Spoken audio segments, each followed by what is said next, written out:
तुम दोनों अपने बनाए हुए नरक में रहोगे। आखिर इसमें ऐसी कौन सी बात दिखाई दी तुझे? तुम्हारे लिए मेहनत करके मेरे जूते घिस गए, ये तुम्हें दिखाई नहीं देता? टांग तो हम तेरे बाप की तोड़ देंगे, समझे? मेरे बेटे का खून चूस रही है नागिन। क्या तुम्हारे माँ बाप ने इतने भी संस्कार नहीं दिए? तो उस बुढ़े से तू पीठ पीछे मुझसे चीटिंग कर रही है। मिस बर्ड लेके आया है, जबान खींच के दरवाजे पे ठोक देगा अगर हमसे ऊंची आवाज में बात की तो। तेरे हर नखरे बर्दाश्त किए मैं, और तूने उस लड़के के साथ, अपने पुराने प्रेमी के साथ मुझसे चिपचिप कर रही है।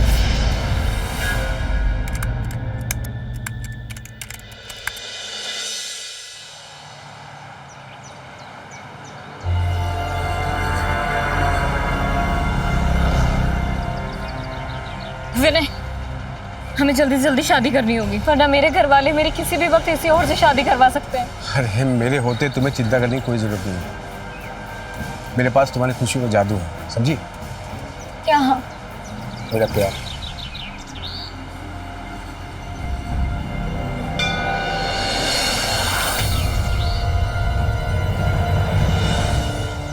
प्रणाम पंडित जी। खुश रहो, मैंने सारी तैयारी कर ली है। थोड़ा जल्दी कीजिए, समय बहुत कम है। हाँ ठीक है। अम्मा जी नहीं आई? अरे वो घर में बहू की स्वागत की तैयारी कर रही है, इसलिए वो घर में ही है। ठीक है, चलिए थोड़ा जल्दी कीजिए, समय बहुत कम है। हाँ ठीक है, चलिए।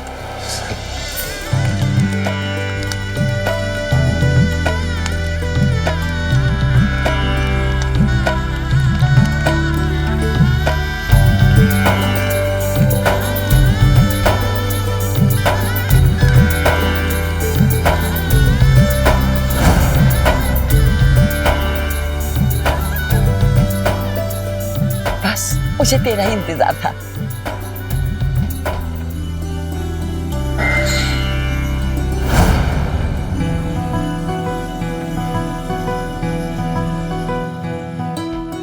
तुम लाखों में एक खास तुम्हारे लिए।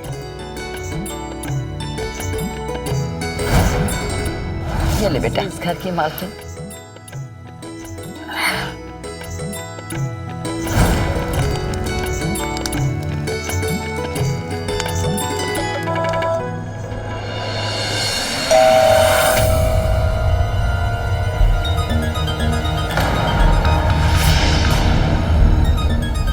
अम्मा जी, जेठ जी तो ब्याह करके आ गए। कह दो वापस चला जाए।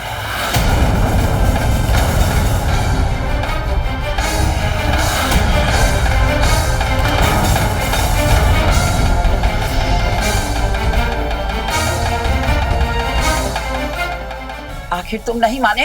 अम्मा, क्या हम बाद में बात कर सकते हैं? नहीं, जो बातें होंगी अभी होंगी।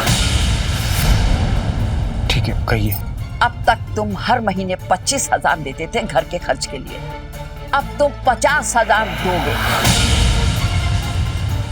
मेरा घर कोई धर्मशाला नहीं है जो मैं घर में बैठा के किसी को खिलाती रहूं। बोलो, मंजूर है? जी ठीक है। अगर ना मंजूर हो तो बाहर का दरवाजा खुला है, इसके माँ बाप तुम्हें फंसाकर शादी कर सकते हैं। ऐसा कुछ नहीं है, ये बिल्कुल झूठ है। 15 साल से हम तुम्हें एक से एक सुंदर सुशील लड़की दिखाए हैं, मगर नहीं तुमने पसंद किया। इस बुढ़ापे में तुमने इसे पसंद किया। आखिर इसमें ऐसी कौन सी बात दिखाई दी तुझे? अम्मा, अब काहे कलेश कर रही हैं आप? हम कलेश कर रहे हैं?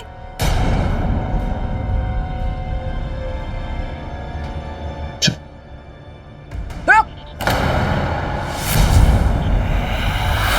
तुमने बताई अपनी सच्चाई इसको?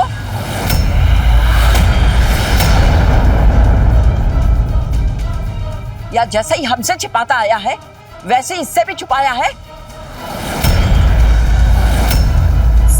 कौन सी सच्चाई विनय?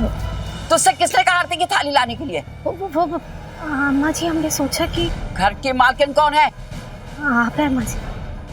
तो भूल काहे जाती हो? मेहमानों को भी बता देना।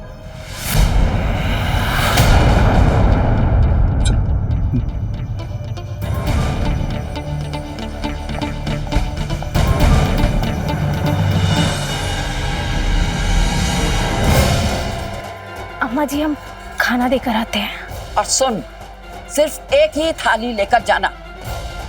जो जितना धन देगा उतना ही अन्न मिलेगा उसको।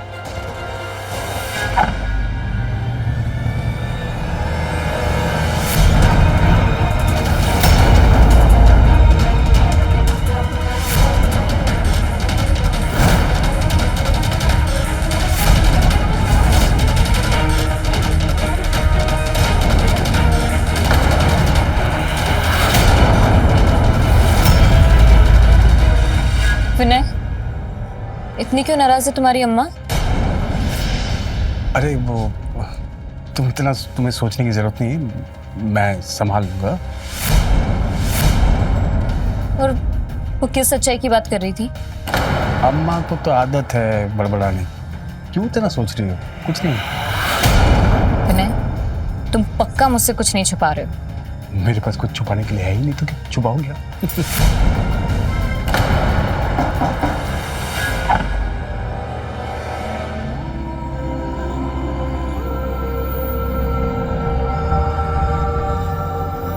हम हैं शीतल, जेठ जी के छोटे भाई की पत्नी। आपके लिए खाना लेकर आए। भूख लगी होगी ना आपको, ये खा लीजिए। पर एक ही प्लेट? अरे मैंने शीतल को मना किया था, मुझे भूख नहीं है ना, इसलिए मेरे लिए खाना नहीं बनाया। तुम खा लो। हाँ।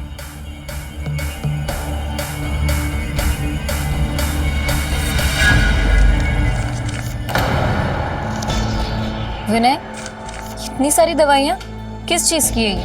वो टेंशन की वजह से एंग्जाइटी बढ़ जाती है मेरी, और मुझे नींद नहीं आती।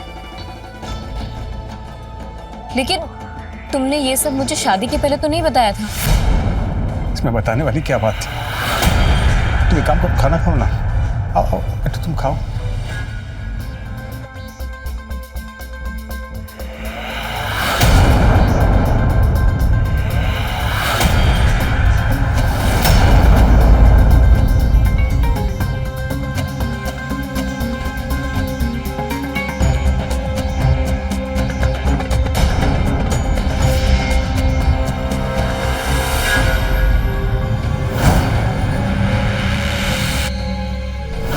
लाखों में एक हो।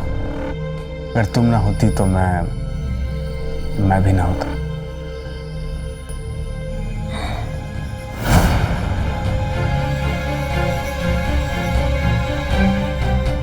विनय, विनय! क्यों? तुम सोई नहीं अभी तक? हेलो, हमारी शादी हुई है आज। अरे मैं बहुत थक गया हूँ, कल बात करते। क्या ऐसी होती है शादी की पहली रात विनय? रियल लाइफ में तो ऐसी होती है।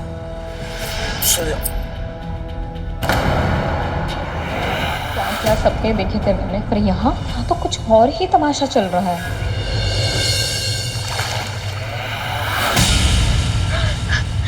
अम्मा जी, अरे पानी क्यों फेंका?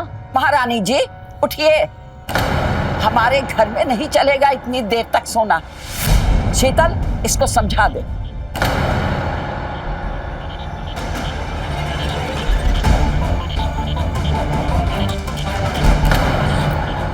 शीतल दीदी, विनय कहाँ? वो तो काम पे चले गए। इस समय उपभोक्ता का मोबाइल स्विच ऑफ है, कृपया थोड़ी देर बाद डायल करें। शीतल दीदी, अरे वाह, आप फ्रेश होके भी आ गई। हाँ दीदी, आप लोगों ने नाश्ता कर लिया क्या? ए लड़की, तू रसोई में चप्पल पहन के क्यों आई है? क्या तुम्हारे माँ बाप ने इतने भी संस्कार नहीं दिए कि चप्पल रसोई के बाहर उतारी जाती है? शीतल, इसे ये बता दे कि हमारे घर में 8:30 बजे के बाद नाश्ता नहीं मिलता है। और शीतल, इसे ये भी बता दे कि सुबह उठकर सबसे पहले झाड़ू पोछा करना होगा। हम नौकरानी हटा दिए हैं।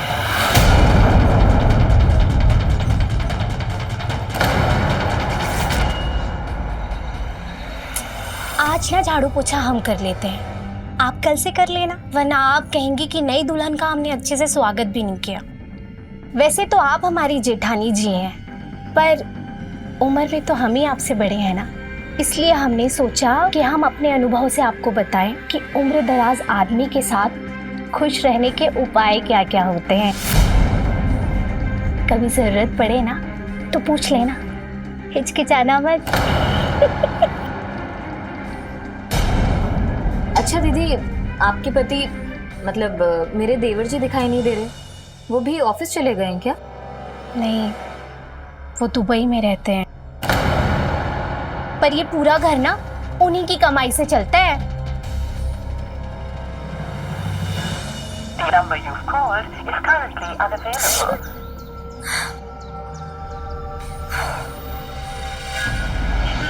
लेकिन विनय, फिर शीतल ने मुझे ताना क्यों मारा? उसने ऐसा क्यों कहा कि उसके पति के पैसों से ये घर चलता है, जिसे मेरा पति इस घर में पैसा नहीं देता? क्या तुम इस घर में पैसे नहीं देते विनय? देखो विनय, आज के बाद तुम इस घर में जब पैसा दोगे तो मेरे सामने दोगे, ताकि मैं उसे दिखा सकूं कि देख, मेरा पति भी पैसा देता है, उसके पैसों से भी ये घर चलता है। समझे तुम? समझा। देखो चांदनी, मेरी बात को ध्यान से सुनो और समझो। वो शीतल जो है एक नंबर की झगड़ालू लड़की, उससे तुम बात मत किया करो ना। और वो झाड़ू पोछी वाली बात, अम्मा जी ने ऐसा क्यों कहा कि उन्होंने नौकरानी हटा दी है? क्या मैंने नौकरानी बनने के लिए तुमसे शादी की है? देखो विनय, मैं ना जा रही हूँ, तुम ना नौकरानी को। सुनो चांदनी, एक बात, मेरी बात ध्यान से सुनो। बात ये है कि वो जो अम्मा है वो पुराने ख्यालात की है, उनको समझ नहीं आता कि क्या बोलना चाहिए और क्या नहीं बोलना चाहिए। ठीक है, समझ रही हो? मैं उनसे बात करता हूँ, सब कुछ ठीक कर दूंगा मैं। विनय, तुम एक बात अच्छे से समझ लो, मैंने कभी भी अपने घर में ये झाड़ू पोछा नहीं किया है। मत करो ना, झाड़ू पोछा की बात है ना, तो मैं कर दूंगा झाड़ू पोछा, ये छोटी सी बात है, मैं कर दूंगा। सब ठीक हो जाएगा, तुम चिंता मत करो। क्या ठीक हो जाएगा विनय? तुम समझ रहे हो, मैंने अपने घर वालों से लड़ झगड़ कर तुमसे शादी करके मैं यहाँ पर आई, और ये। हाँ, मैं सब समझता हूँ, तुम भी थोड़ा समझो ना चांदनी, कुछ दिनों की बात है, मैं सब ठीक कर दूंगा।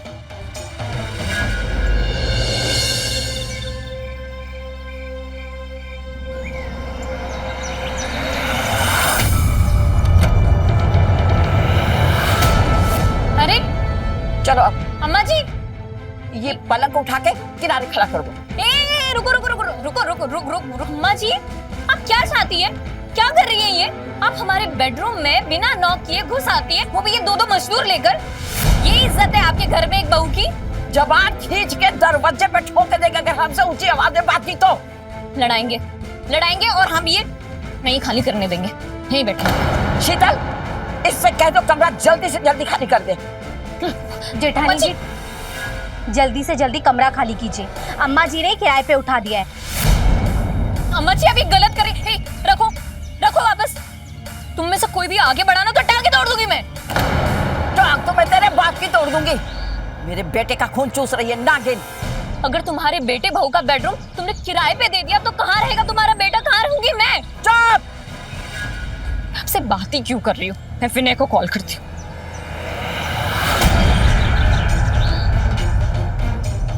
आकर अपनी लुगाई को संभाल, नहीं तो जान से मार देंगे हम। चलो सामान चलो, चलो लाओ, जल्दी लाओ सामान।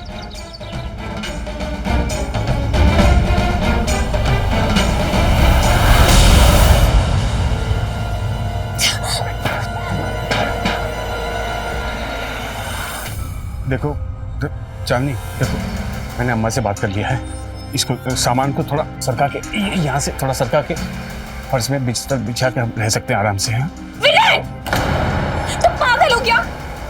क्या मैं ये चांदनी देखो, तुम्हें मेरी इज्जत की थोड़ी सी भी फिक्र है? इन डिब्बों के बीच में सोऊंगी मैं, जहाँ पे अचार की बदबू आ रही है तो कभी ये सरसों के तेल की महक आ रही है। इन सब के बीच में तुम अपनी पत्नी को सोने को कह रहे हो? बस कुछ दिनों की बात है, बात समझो। नहीं, तुम्हारा ये कुछ दिन सुन के ना मैं पक चुकी हूँ। कब खत्म होगा तुम्हारा ये कुछ दिन? देखो हम लोग अपनी तरफ से ऐसा कुछ क्यों करें जिससे कि अम्मा नाराज हो जाए? क्या कर रही हूँ मैं? क्या कर रही हूँ मैं? क्यों कर रही हूँ मैं? मुझे बताओ। कुछ नहीं कर रही हो तुम। जब से तुमसे शादी करके मैं इस घर में आई हूँ ना, मेरी जिंदगी नरक हो गई है। नाक में दम कर दिया तुम्हारी अम्मा जी ने। तुम उनको समझाने की जगह तुम मुझे कह रहे हो उल्टा। विनय, कान खोल के सुन लो, तुम्हें आना है तो तुम आओ, वरना मैं जा रही हूँ। मुझे नहीं रहना इस घर में एक सेकंड। चांदी मेरी बात सुनो, एक मिनट मेरी बात सुनो, एक मिनट सुनो मेरी बात, रुको सुनो, मेरी बात सुनो ध्यान से। आखिरी बार जाके अम्मा से बात कर लेता हूँ, एकदम डायरेक्ट बात करता हूँ, उसके बाद जो तुम चाहोगी वो होगा। Trusting you. ठीक है, आता हूँ मैं, बात करके आऊँ। अरे तेरे हाथों में जान ना है का? दबा दबा बैठ। बढ़ दे। तेरी लुगाई ने क्या पट्टी पढ़ा के भेजा है? आप ऐसा क्यों कर रही हैं अम्मा? क्योंकि तुम हमारी मर्जी के खिलाफ लव मैरिज की हो। हम कहे थे कि हमें लव मैरिज वाली लड़कियां पसंद नहीं है। हम तो तुम्हारे लिए एक लड़की भी देखे थे और जबान भी उनको दे दिए थे, मगर तुमने सब किए धरे पे पानी फेर दिया, सब चौपट कर दिया। ये गलत है अम्मा, हम आपको पहले ही बता चुके हैं कि हम चांदनी से शादी करेंगे। लेकिन हमको तो शीतल जैसी बहू चाहिए थी ना, एकदम सीधी साधी, आंखें नीचे किए, चुपचाप रहने वाली। कभी तुम्हारी लुगाई ने पूछा हमसे आकर कि अम्मा लव पैर दबा दे? मिस बर्ड लेके आया है। अरे ठीक से दबा। बहुओं के साथ ऐसा बर्ताव गलत है अम्मा, बिल्कुल ठीक नहीं। हमें बताएगा कि बहुओं के साथ बर्ताव कैसा किया जाता है। निकल।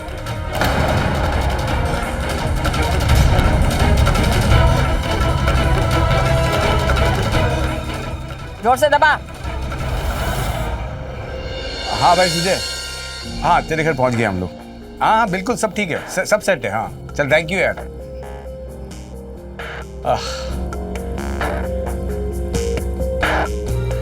ऐसी कोई भी बात जो अभी भी बची है, जो तुमने मुझे अभी तक नहीं बताई है, तो अब बता दो विनय।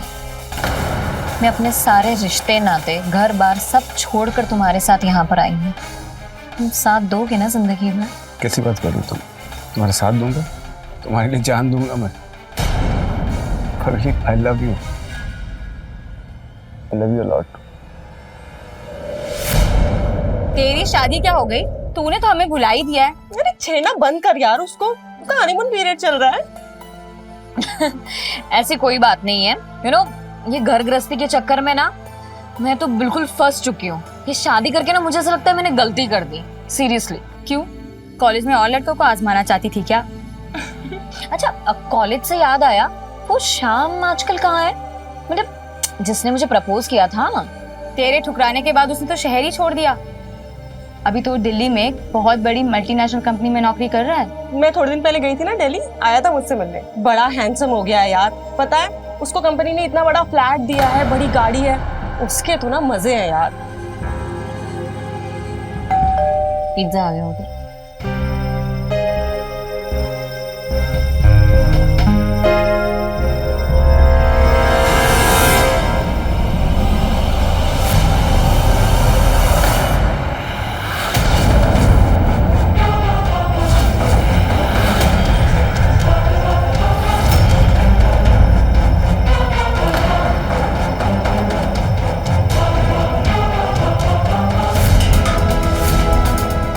क्यों कर दी? ये लो और छुट्टा रख लेना।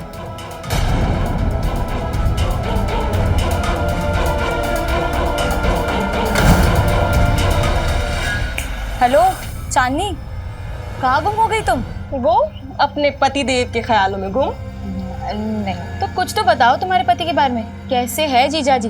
तुमने तो कोई फोटो भी नहीं डाली सोशल मीडिया पर। हाँ यार, सोशल मीडिया उनको इतना पसंद नहीं है।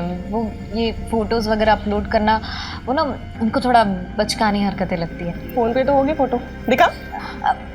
नहीं, फोन में क्यों रखूंगी मैं? वो तो दिल में है ना। ओ, देख रही है। ये सब छोड़, तू तो खुश है ना? नहीं, हाँ खुश हूँ मैं। बैंक में मैनेजर है, यही बताया था ना तूने? हाँ, बैंक मैनेजर है और पुश्तैनी जायदाद है ना उनकी, और इतना काम में बिजी होते हैं कि मेरे लिए वक्त ही नहीं मिल पाता उनको। ठीक है यार, और क्या चाहिए लाइफ में? लाइफ सेट है तेरी। Have this. मतलब तुम अब बैंक मैनेजर नहीं हो, या तुम कभी बैंक मैनेजर थे ही नहीं। कैसी बात कर रही हो तुम? मैं बैंक मैनेजर ही था, पर क्या विनय? एक इंक्वायरी बैठ गई थी मेरे ऊपर। जब तक वो खत्म नहीं हो जाती तब तक मुझे वो लोग नौकरी में वापस नहीं रखेंगे। तो तुमने मुझसे ये बात क्यों छिपाई? अपने साथ ऐसे स्ट्रगल करवाने के लिए? पागलों जैसे बात कर रही हो तुम। मैंने अब तक तो कोशिश की कि तुम्हें तकलीफ ना हो। इसके बावजूद तुम्हें तकलीफ हुई, इसके लिए इसका एहसास है मुझे। मैं शर्मिंदा हूँ इसके लिए। अगेन तुमने मुझसे क्यों छिपाई ये बात? इसी सच्चाई के बारे में उस दिन अम्मा जी बात कर रही थी। तुमने बताई अपनी सच्चाई इसको, या जैसे ही हमसे छिपाता आया है वैसे ही इससे भी छुपाया है? हाँ, सच्चाई मैं अपने परिवार से छिपाई थी। क्या करता मैं? मुझे शर्म आ रही थी कि मेरे ऊपर इंक्वायरी बैठ गई है। मैंने सोचा नहीं था कि ये इतना लंबा खिंच जाएगा। मुझे लगा 10 दिन में सब कुछ निमट जाएगा, सब ठीक हो जाएगा। यहाँ नहीं तो कहीं और मुझे नौकरी मिल जाएगी बस। तो ये नौकरी मिली तुम्हें? ऐसी नौकरी ढूंढी तुमने? एक बैंक मैनेजर से डायरेक्ट ये डिलीवरी बॉय? तुमको कैसे समझाओ, जब तक मेरे ऊपर से इंक्वायरी खत्म नहीं हो जाती मुझे मेरे स्टेटस का नौकरी नहीं मिल पाता। और जहां भी जाता मुझे मेरे पास्ट रिकॉर्ड पूछा जाता था मुझसे। कहां से लाता मैं? और इसके ऊपर से अम्मा जी उसकी खिटपिट घर में लगा ही रहता था। मेरी शादी कहीं और करवाना चाहती थी, इसके लिए वो नाराज रहती थी। और सुनो, जब हम किराए के घर में आ गए ना, तब तो मुझे नौकरी करके चलाना ही था ना घर। क्या करता मैं? एक ही सेक्टर है जहां पर मेरा पास्ट रिकॉर्ड नहीं पूछा जाता है, यही सेक्टर। तो मैंने नौकरी कर ली, ठीक है ना? कोई चोरी डकैती तो नहीं की मैंने। मेहनत की रोटी कमाता हूं मैं, परिवार का पेट पाल रहा हूं। क्या गलत किया मैंने? क्या गलत किया? गलत ये है कि मैंने सबको बता रखा था कि तुम एक बैंक मैनेजर हो। बैंक मैनेजर वहीं पर तुम अटकी हुई हो यार। तुम्हारे लिए मेहनत करके मेरे जूते घिस गए, ये तुम्हें दिखाई नहीं देता? दवाई खड़ी हो जाए, दवाई की तरह।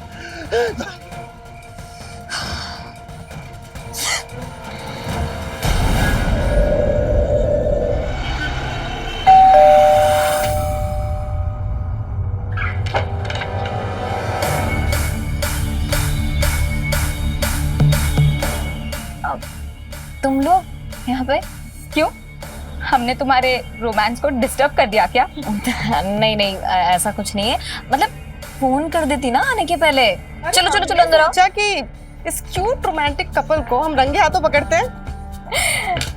और बताओ कैसे हो तुम लोग?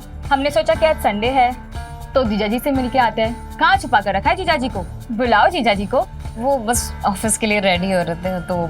जानती मैं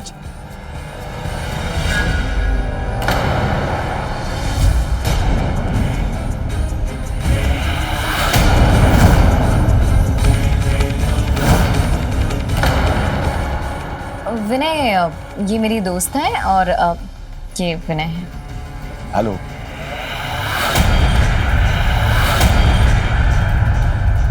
अरे ये तो उस दिन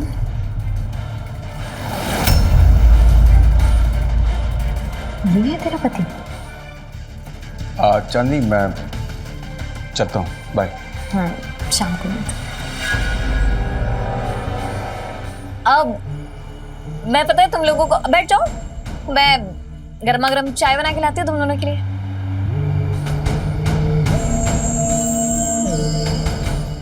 यार उस दिन जब वो पिज्जा लेकर आया था तब तो चांदी ने रिएक्ट तक नहीं किया था। चुप करना, हर किसी की कोई ना कोई मजबूरी होती है। लेकिन तू ये सोच कि इतने उम्र दराज डिलीवरी बॉय से शादी करने की क्या मजबूरी हो सकती है चांदी की? मतलब तो अच्छी खासी सुंदर है, कॉलेज में लड़के लाइन मारते थे उस पर। मतलब लव मैरिज भी करनी थी तो इस बुढ़े से। माना कि उम्र ज्यादा है उसकी, लेकिन इतना भी बुढ़ा नहीं है, अच्छा खासा हैंडसम तो है। इससे अच्छा तो वो श्याम ही था, कम से कम उसकी उम्र का तो था।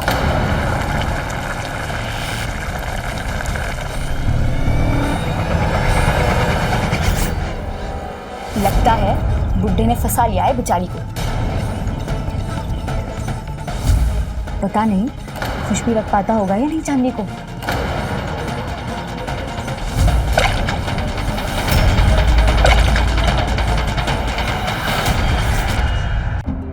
यू नो, तुम दोनों को यहाँ देखकर मुझे बहुत खुशी हुई कि तुम दोनों यहाँ पर आई। तो आओ, तुम लोगों को मैं अपना टेरेस दिखाती हूँ। मैंने ना वहाँ छोटी सी गार्डनिंग भी की है। वाओ, टेरेस से व्यू कितना बढ़िया लगता होगा ना। ऑफ कोर्स, इसलिए तो मैंने सोचा कि तुमको टेरेस का व्यू दिखाती हूँ। चलो।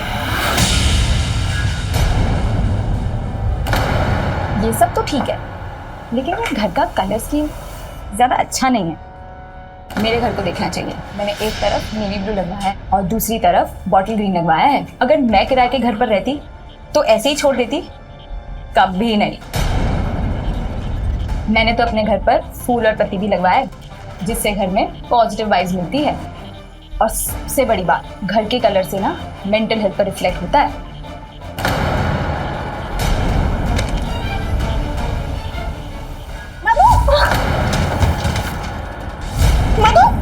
मधु मधु मधु मधु ये ओके? मधु मधु, ये तो बेहोश हो गई। मैं ना एम्बुलेंस को कॉल करती हूँ। नमस्कार, मैं हूं अमित पचौरी और आप देख रहे हैं क्राइम अलर्ट। हम अक्सर किसी इंसान की पर्सनैलिटी पर, उसकी नौकरी पर, उसके स्टेटस पर ऐसा कमेंट कर देते हैं जो उसके दिल में चुभ जाता है।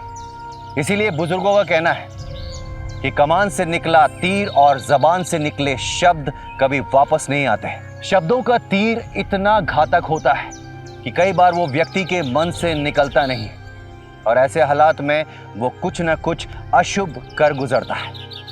चांदनी ने भी ऐसा ही किया। चांदनी की सहेली मधु ने उसके हालात पर एक बुरा कमेंट कर दिया। ऑलरेडी चांदनी अपने पति से आए दिन झगड़ती रहती थी और उसकी सास भी उसकी जिंदगी में जहर घोल रही थी। चांदनी ने जो किया वो बेहद निंदनीय है। उसकी इस हरकत की वजह से मधु की जान भी जा सकती थी। अगर आगे चलकर चांदनी ने अपने आप को संभाला नहीं तो और लोगों की जान को भी खतरा हो सकता है। आइए देखते हैं। अम्मा जी, चांदनी फोन कर रही है। अरे उठा तो, देख काहे फोन कर रही है। हाँ, हेलो। हेलो हेलो दीदी, नमस्ते। नमस्ते। कौन? चांदनी बोल रहे हैं हम, चांदनी। ओ, चांदनी, तो आ गई तुमको हमारी याद? तुम तो भूल ही बैठी हो हमको। क्या हुआ, पैसों की जरूरत पड़ गई क्या? अरे नहीं नहीं, ऐसी कोई बात नहीं है। बात ये है कि हम ना हमारे दोस्तों के साथ पिकनिक पर आए हुए हैं और हम आपके जेठ जी को कब से फोन लगा रहे हैं, रिंग भी जा रही है, लेकिन वो ना उठा नहीं रहे हैं। सॉरी दीदी, मैं आपको ऐसे डिस्टर्ब कर रही हूँ, लेकिन क्या है ना कि मुझे बहुत ज्यादा फिक्र हो रही है। बहुत देर हो गई और वो फोन उठा नहीं रहे हैं। मतलब ऐसा कभी होता भी नहीं है ना, उन्होंने कॉल बैक भी नहीं किया। तो मैं ये सोच रही थी कि मैं आपसे रिक्वेस्ट करूँ कि आप क्या घर जाकर देख सकती हैं कि सब कुछ ठीक तो है ना?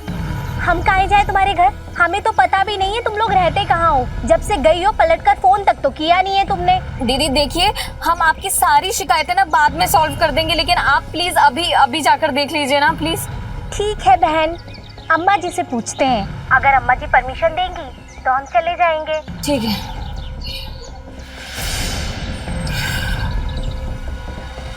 अरे क्या बोल रही है जहरीली नागिन? अम्मा जी बोल नहीं रही थी, ऑर्डर दे रही थी कि जाकर घर पे देखो कि जेठ जी क्या कर रहे हैं। उसका फोन नहीं उठा रहे हैं। खुद तो चली गई है पिकनिक मनाने और हमको बोल रही हम उसके घर जाएं।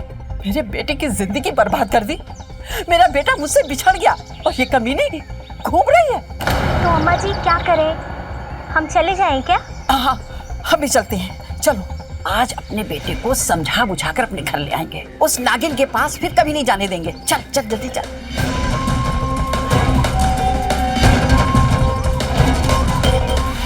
अम्मा जी, दरवाजा तो खुला हुआ है। विनय अंदर होगा। हाँ। चल आकर देखते। जेठ जी, विनय, जेठ जी, विनय, जेठ जी, जेठ जी, विनय, जेठ।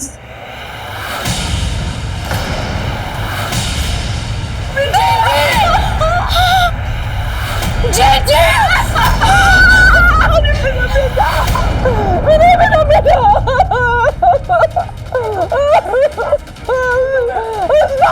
मार दिया मेरे बेटे को।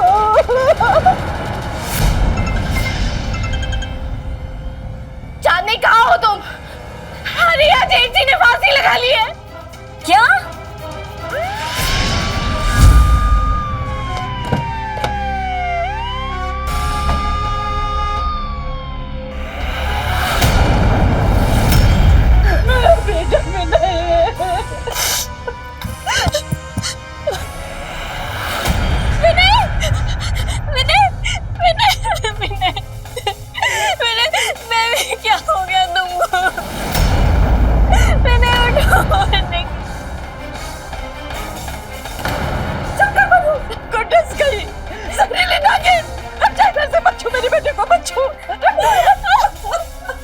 माँ जी 2 मिनट आपसे बात करनी है। आप विनय से आखिरी बार कब मिली थी? हमने ही अपने घर से विनय को निकाल दिया था। इसके साथ बहुत ज्यादती की, इस डाइन की बदौलत। आप शांत हो जाइए, दोषी को सजा जरूर मिलेगी।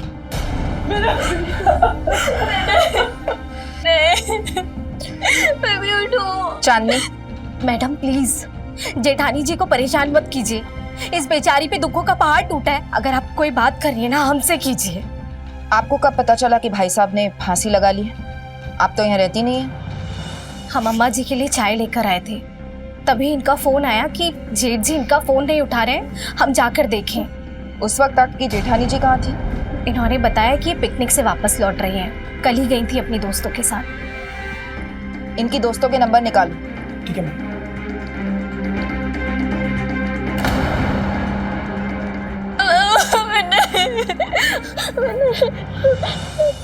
क्या लगता है आपको, क्या हुआ होगा?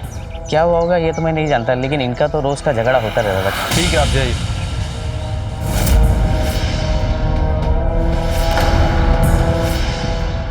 मैम मैम, इनकी एक फेरी से बात हो चुकी है। पुष्पा नाम है उनका।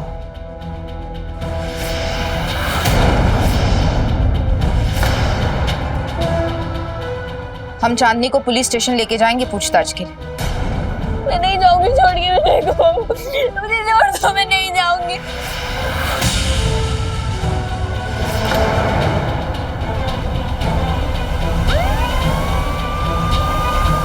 ये सुसाइड नोट किसने लिखा है? विनय जी ने लिखा है। सच सच बता, तूने लिखा है ना ये? मैं कैसे लिख सकती हूँ, मैं तो नहीं थी ना वहां पर। कहाँ भारती? झूठी मक्कार।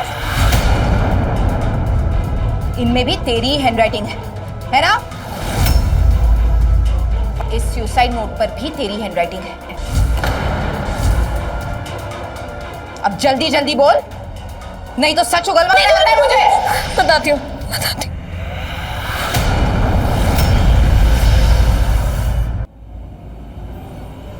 हमारी शादी को लोग बेमेल शादी कहने लगे थे।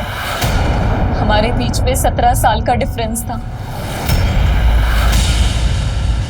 हमारी जोड़ी को लोग बाप बेटी की जोड़ी कहते थे। कोई मुंह पर कहता था तो कोई आंखों में कहता था, लेकिन कहते सब थे। हम दोनों पति पत्नी होने के बावजूद भी एक दूसरे से कतराने लगे थे। और एक दिन जब मैं पुष्पा के घर पर थी तो चांदनी मैम, आपके पापा हैं। हाँ, आपके पापा आए हैं। पापा आए हैं? या मैम। पापा?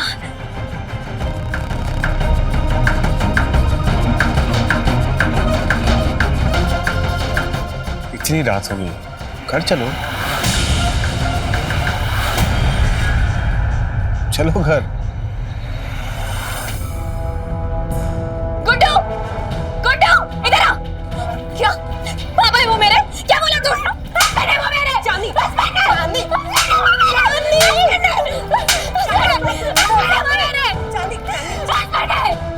हस्बैंड है। और तुम लोग भी सुन लो, हस्बैंड है वो मेरे। अगली बार से ये गलती नहीं होनी चाहिए। हंस क्यों रहे हो तुम लोग? चांदनी, क्या हंस रहे हो? तू ओवर रिएक्ट कर रही है। उसकी क्या गलती है? उसे थोड़ी ना पता कि वो तेरा हस्बैंड है। और वैसे भी अगर तुम दोनों के बारे में किसी को नहीं पता होगा तो लोग यही सोचेंगे कि तुम लोग बाप बेटी हो।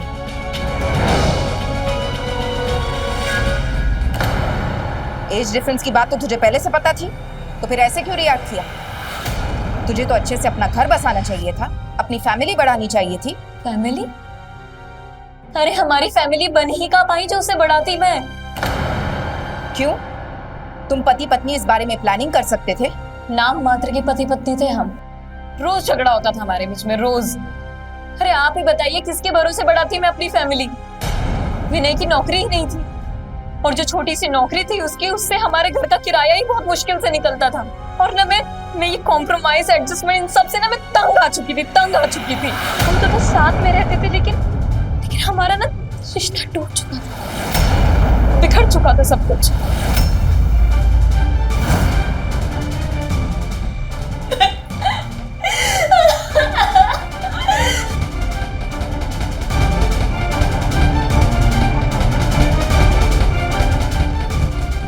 उसी दौर में मैं शाम को मिस करने लगी। उसने मुझसे प्यार किया था और मैंने उससे सिर्फ बेइज्जत किया था।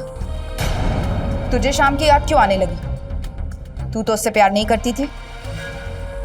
पता नहीं, पर जब मुझे पता चला कि वही श्याम आज एक बहुत बड़ी मल्टीनेशनल कंपनी में काम करने लगा है और कंपनी ने उसे फ्लैट और गाड़ी दिया है, तो मैं सोचने लगी कि क्या मैंने श्याम को ठुकरा कर कोई गलती तो नहीं कर दी। हाँ, असल में गलती ही कर दी थी मैंने, क्योंकि उम्र दराज आदमी के साथ शादी करके मैंने गलती ही कर दी थी। मैंने शाम को ठुकरा कर गलती कर दी थी और यही सोच कर मेरा डिप्रेशन और ज्यादा बढ़ने लगा और फिर एक दिन पुष्पा मेरे घर आई और उसने मुझसे कहा कि वो शाम हमारे शहर में आया हुआ है। तो मैं अपने आप को रोक नहीं पाई और मैं उससे मिलने चली गई। You were so funny, यार। रोहन को देखा, रोहन कितना पिटता था क्लासेस में।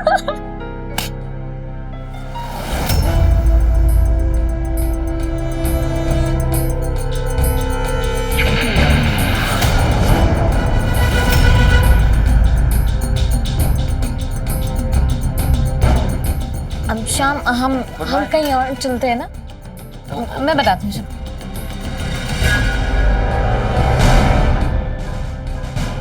मेरे साथ कॉफी नहीं पियोगी? क्या बे, क्या चल रहा है? हाथ छोड़ इसका, हाथ छोड़। वाइफ है मेरी।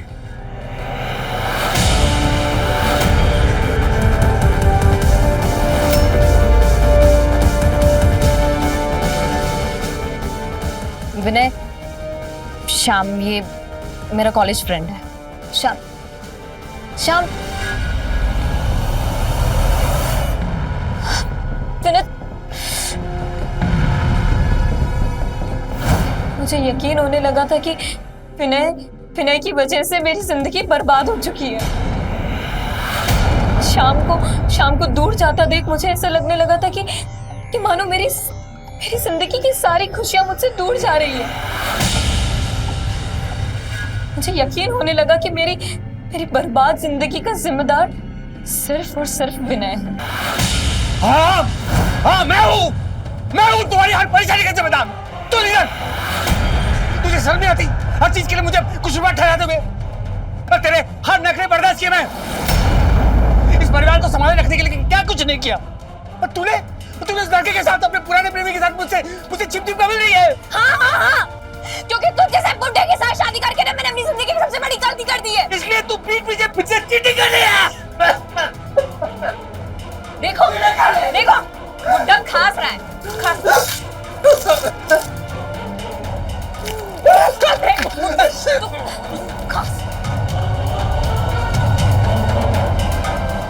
क्या किया तूने? मुझे मारना चाहती है?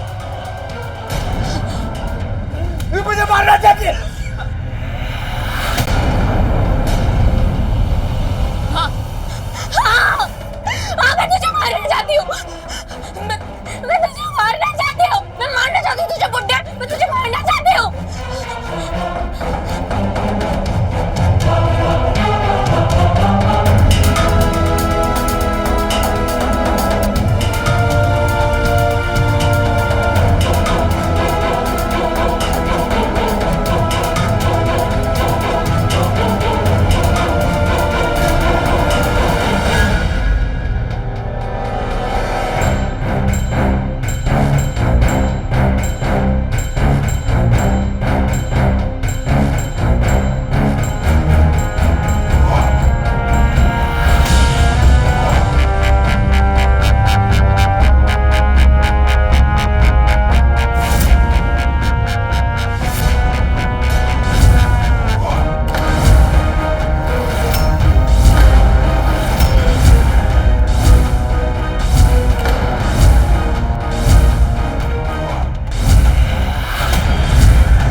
जिम्मेदारियां ठीक से नहीं निभा सका।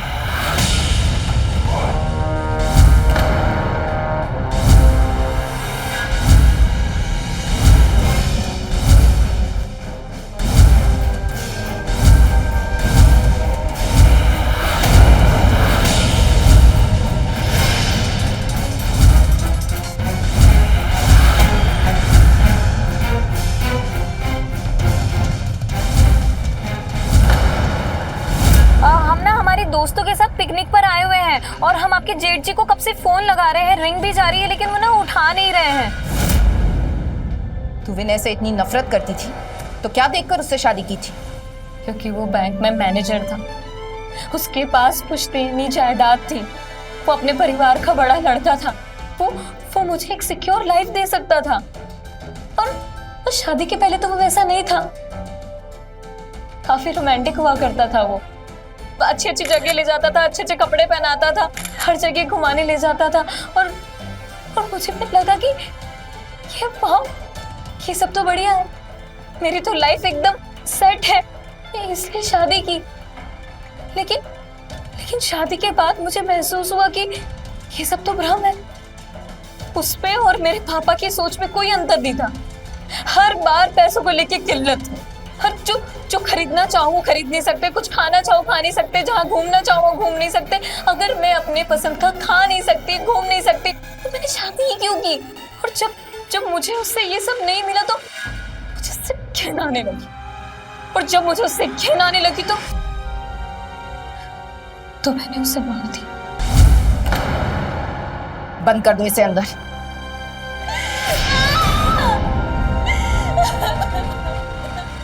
चांदनी एक भ्रम में जी रही थी जिसका व्यवहारिक धरातल से कोई लेना देना नहीं था। हमारे समाज में बहुत सारी शादियां सिर्फ इसलिए टूट जाती हैं कि शादी के पहले जो सपने देखे थे वो पूरे होते नहीं हैं, और सच्चाई इतनी भयावह होती है कि शादी करने वाला व्यक्ति उसके लिए तैयार ही नहीं होता है। चांदनी का पति विनय एक सुलझा हुआ इंसान था। उसे अपनी जीवन संगिनी से सच्चाई नहीं छुपानी चाहिए थी, शादी से पहले भी और शादी के बाद भी। हालांकि विनय को भी कहाँ पता था कि उसकी खस्ता हाल जिंदगी में उसकी मदद करने की बजाय चांदनी इतनी डिमांडिंग हो जाएगी कि उसकी डिमांड से उसकी जिंदगी नर्क हो जाएगी। विनय के घर के लोग अगर चाहते तो स्थिति संभाल सकते थे, लेकिन सब अपने अपने स्वार्थ के नियंत्रण में थे। इसी चक्की में पिस गया बेचारा विनय। इसी के साथ मैं अमित पचौरी आज की इस कहानी से विदा लेता हूं। फिर मुलाकात होगी एक और सनसनीखेज वारदात के साथ। तब तक देखते रहिए क्राइम अलर्ट। डरना नहीं, मिटाना है।